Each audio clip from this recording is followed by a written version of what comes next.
Assalamualaikum warahmatullahi wabarakatuh. Video kali ini saya akan membahas terkait masalah Shopee PayLater dan juga S-Pinjam atau Shopee Pinjam. Nah, di luar sana beredar informasi bahwa Shopee mulai mengirimkan tim kuasa hukumnya.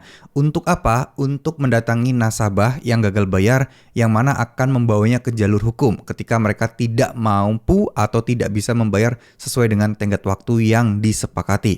Oke, jadi apakah benar hal ini? Saya tekankan ini hoax ya, ini bohongan.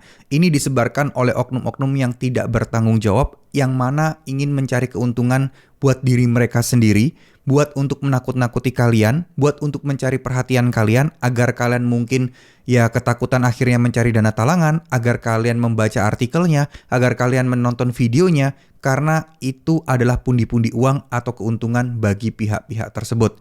Jadi oleh karena itu, nggak usah takut terkait berita hoax semacam ini.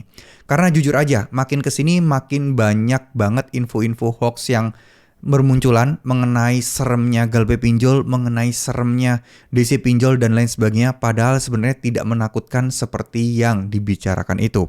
Toh ujung-ujungnya juga diinfokan bahwa ini bohong dan lain sebagainya. Oleh karena itu buat teman-teman sekalian yang saat ini sedang gagal bayar atau telat bayar di SPayLater dan S-Pinjam, tidak perlu takut, tidak perlu panik sekali lagi.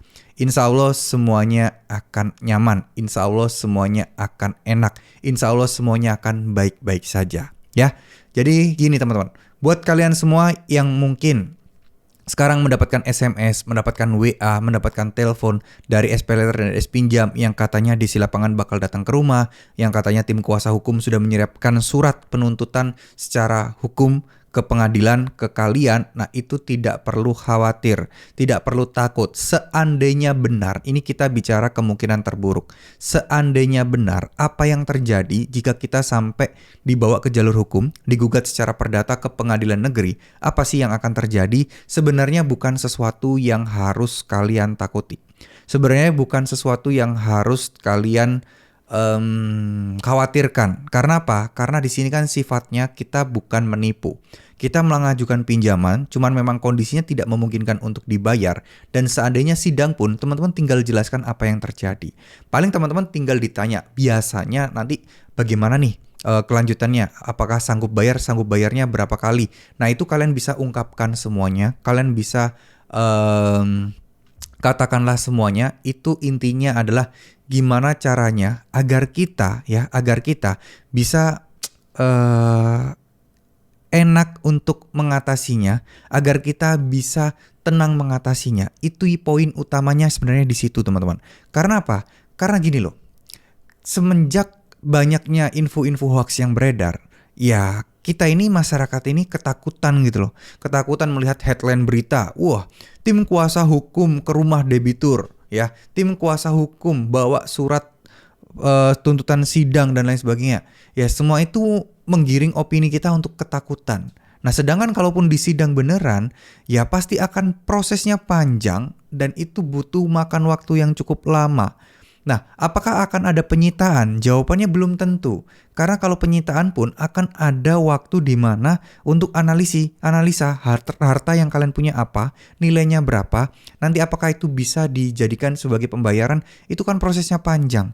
Dan pinjol tentu saja nggak mau ribet seperti itu, teman-teman. Ya, jadi lupakan berita-berita hoax kayak gini, ini nggak bener, jadi nggak perlu takut. Seandainya beneran dari Shopee yang bilang, belum tentu itu akan berdampak buruk buat kalian aja. Intinya, bagaimana teman-teman bersikap, bagaimana teman-teman membawa diri untuk bisa lebih tetap tenang, itu yang paling saya rekomendasikan. Karena apa?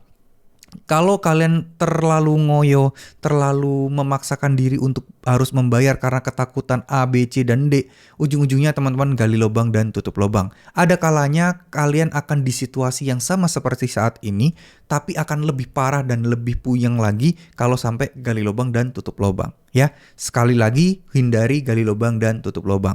Kalau memang tidak ada uangnya, digalbe dulu.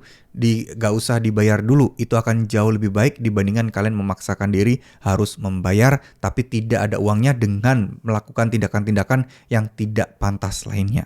Ya, oke. Semoga apa yang menimpa kalian saat ini bisa segera terselesaikan. Semoga Allah segera memberikan pertolongan. Semoga Allah segera memberikan petunjuk. Ingat satu hal, Selain usaha secara fisik, kita juga usaha secara doa, secara agama, secara religi. Mintanya, curhatnya sama Allah. Ibadahnya dikencengin. Buat yang muslim kalau bisa sholat tahajud tiap hari. Sholat duha tiap hari. Lakukan amalan-amalan penarik rezeki. Insya Allah serahkan semuanya sama Allah. Minta tolong sama Allah. Insya Allah pertolongan akan datang. Petunjuk akan datang. Akan membuat kalian lebih nyaman. Terima kasih. Mohon maaf jika ada salah-salah kata. Wassalamualaikum warahmatullahi wabarakatuh.